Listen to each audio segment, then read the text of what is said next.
عرفان صدیقی کا انٹرویو۔ ہر موزوں چیز شاعری نہیں ہوتی۔ نیّر مسعود اور محمد مسعود کی موصوف کے ساتھ 1991 میں ریکارڈ کی گئی ریڈیو ٹاک، قسط 1/4۔ نیّر مسعود: عرفان صاحب، آپ کے سلسلے میں بات ہوتی ہے تو ہم لوگوں کو قائم چاندپوری کا خیال آتا ہے، جو میر اور سودا کا ہم پلہ شاعر تھا، لیکن اسے وہ شہرت نہ مل سکی۔ آپ سے بھی جو لوگ واقف ہیں وہ یہاں تک کہتے ہیں کہ آپ سے بہتر شاعر ہندوستان پاکستان میں موجود نہیں ہے۔ آپ نے کہا بھی ہے، تم بتاتے تو سمجھتی اسے دنیا عرفان، فائدہ عرض ہنر میں تھا، ہنر میں کیا تھا۔ آپ سے ہم کو یہی شکایت ہے کہ آپ عرض ہنر نہیں کر رہے ہیں۔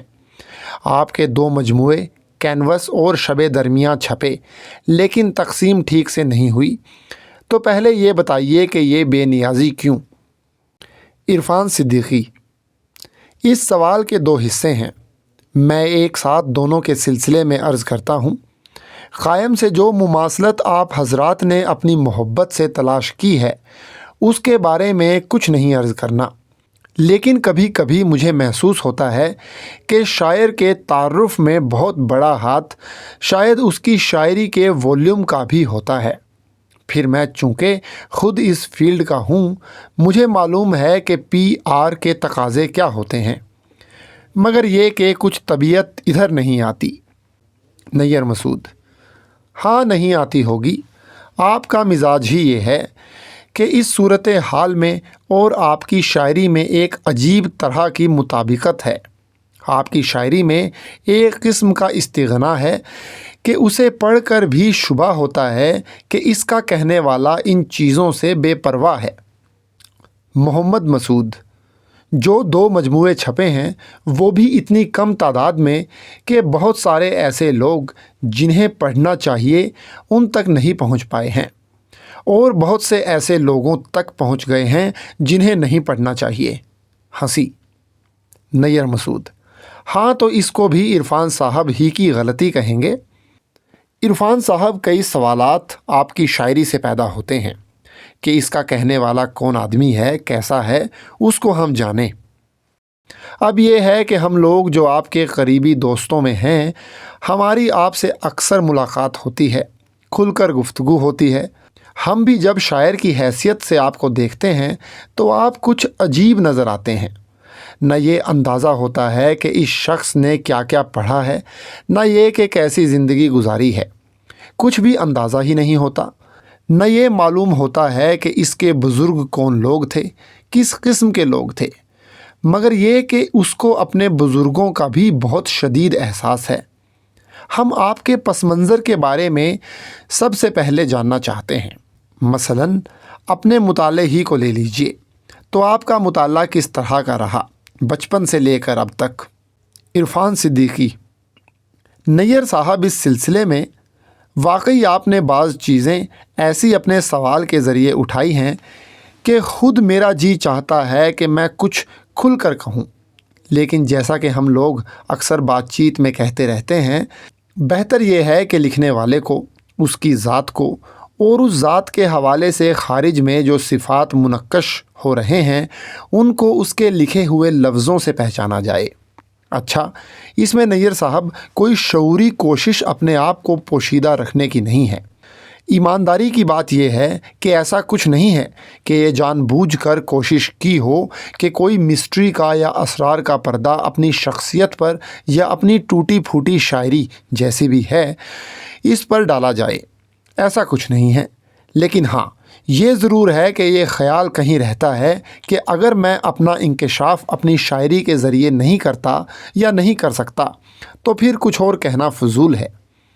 نیّر مسعود: نہیں، وہ سوال جو میں پوچھ رہا تھا اس نقطۂ نظر سے نہیں تھا کہ گویا آپ کی شخصیت کی تفصیلات کو سمجھے بغیر ہم آپ کی شاعری کو نہیں سمجھ سکیں گے، یا جب تک ہمیں یہ نہ معلوم ہو کہ آپ نے کتنا پڑھا ہے۔ عرفان صدیقی: نہیں، یہ میرا مطلب ہی نہیں ہے۔ نیّر مسعود: ایک تجسس یا ایک دلچسپی اپنے پسندیدہ شاعر سے ہوتی ہے، یہاں تک ہوتی ہے کہ وہ کپڑے کیا پہنتا ہے، مثلاً اسلامی کپڑے پہنتا تھا یا سوٹڈ بوٹڈ تھا۔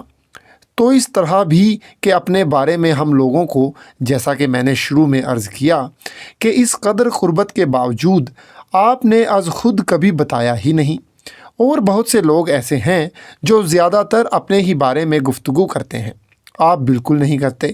تو یہ تجسس ہم لوگوں کے دل میں ضرور ہے، خاص طور پر مطالعے کے سلسلے میں۔ کس طرح کی چیزیں آپ بچپن سے پڑھتے آئے یا کون کون سے مصنف؟ مسعود، تھوڑا سا بچپن کا بیک گراؤنڈ اور تعلیم کے حوالے سے بھی فرمائیے۔ عرفان صدیقی: ہاں میں عرض کرتا ہوں۔ دیکھیے، ایک تو اس طرح کے سوالات کا بالکل فارمل جواب ہوتا ہے، آپ لوگ سوال نہ کرتے، کوئی اور کرتا تو میں جواب دیتا کہ صاحب اس سن میں پیدا ہوا، فلاں فلاں سن میں فلاں کیا، فلاں ڈگری وغیرہ۔ ایسا ہے کہ بہت سی باتیں نیّر صاحب شاعر کے لیے ممنوع ہوتی ہیں، آپ اس سے اتفاق کریں گے، اور دوسری اصناف بھی لکھنے والوں کے لیے شاید۔ مثلاً یہ کہ اگر میں ناول نگار ہوتا تو میں بھی کوئی نیم سوانحی ناول لکھ لیتا اور میرے بارے میں سب کچھ آپ کو معلوم ہو جاتا، وہ بھی معلوم ہو جاتا جو نہیں ہوا ہے، جو ہوا ہے وہ تو معلوم ہو ہی جاتا۔ لیکن شاعری کے ساتھ مقطعوں کی تعلیق کی جانے دیجیے، یا اور اشعار میں تعلیق کی جانے دیجیے کہ ہماری کلاسیکی شاعری میں بھی تعلیق کا ایک خاص حصہ رہا ہے، ورنہ شاعری کا مزاج موڈیسٹی کا مزاج ہے۔ صاحب میں تو یہی سمجھتا ہوں۔ تو اب اس موڈیسٹی کے معنی بالکل اپنی ذات کی نفی کے نہیں ہیں، لیکن اتنا ضرور ہے کہ شاعر کچھ اس کو اپنے منصب سے کچھ فروتر چیز سمجھتا ہے کہ اپنے آپ کو خود پروجیکٹ کرے۔ بڑے شاعر یا اہم شاعر یا اچھے شاعر نے نہیں کیا۔ تو اب چونکہ یہ ہے کہ بھائی شاعری کر رہے ہو تو ان بڑوں کی پیروی کرو، یہ بھی خیال رہے کہ یہ موڈیسٹی بھی قائم رہنی چاہیے۔ پھر مزاج بھی اپنا کچھ اس طرح کا نہیں ہے کہ بہت زیادہ اپنے بارے میں گفتگو کرتا ہوں تو طبیعت ایک دم بند ہو جاتی ہے۔ لیکن ہاں، اتنا بتانا ضرور پڑے گا کہ ماضی میں کیا چیزیں خاص تھیں۔ بیک گراؤنڈ کچھ اس طرح کا رہا جو عام طور پر یو پی کے شریف خاندانوں کا ہے۔ ظاہر ہے کہ ادب کا بہت چلن تھا، پورا ایک سلسلہ، اور اگر اس پر فخر کرنے کی اجازت دیجیے تو میں فخر بھی کروں کہ بہت بڑا سلسلہ ہے، یعنی رشتہ غالب سے ملتا ہے شاعری میں۔ وہ اس طرح سے میرے پردادا زلالی بدایونی وہ حالی کے شاگرد تھے۔ حالی کے آپ کو معلوم ہے چند ہی شاگرد ہیں۔ نیّر مسعود: اس میں قافیہ بھی وہی ہے استاد کا؟ عرفان صدیقی: جی ہاں، حالی کے ہی قافیے پر رکھا ہے، اور میرے والد نے براہ راست، اپنے والد نانا بھی تھے، میرے دادا کے چچا بھی، تو ان سے استفادہ کیا۔ میرے والد کا تخلص جب وہ غزل لکھتے تھے، بعد میں تو انہوں نے صرف نعت ہی لکھنا جاری رکھا، غزل گوئی چھوڑ دی۔ غزل گوئی میں ان کا تخلص ہلالی تھا، تو گویا واسطہ یوں بنا کہ میرے والد کے بعد زلالی، زلالی کے بعد حالی۔ یہ بہت بڑا سلسلہ ہے، اجازت دیں تو میں اس پر زبردست فخر کروں، لیکن محض سلسلوں پر فخر کرنا کوئی اچھی بات نہیں ہے۔ ایک تو یہ صورتحال تھی میرے یہاں صاحب، میرے خاندان میں شروع سے دو دھارے تھے، ایک تھا مذہب کا اور ایک تھا ادب کا۔ پورے خاندان میں ایک مذہبی روایت تھی بڑے تسلسل کے ساتھ، اور میرے جو اجداد تھے ان کا روزگار کا معاملہ بھی کچھ نہ کچھ اس مذہب کے حوالے سے تھا، یعنی اوقاف کی تولیت جو تھی سارے ہندوستان میں مغلیہ سلطنت کے دوران وہ میرے موروثوں کو دی گئی تھی۔ ایک طرح سے آپ انہیں کسٹوڈین جنرل کہہ لیجئے، اس طرح کی صورت تھی۔ اس پر میں نے کچھ کہا بھی ہے: کسی مورث کے لیے 7,000 منصب اور تولیت اوقاف کا اعزاز کہیں۔ اور اس کا کلائمیکس یہ ہے: آگے بڑھنے کے لیے بونڈ الگ کرنے ہیں، علم صدیوں سے وراثت ہے تمہارے گھر کی، اور عہد رفتہ کی مہک بند ہے صندوقوں میں۔ تو یہ رہا صاحب۔ اب دونوں چیزیں ظاہر ہے کہ مجھے ایک طرح سے ورثے میں ملیں۔ صورتحال یہ تھی کہ پورے خاندان میں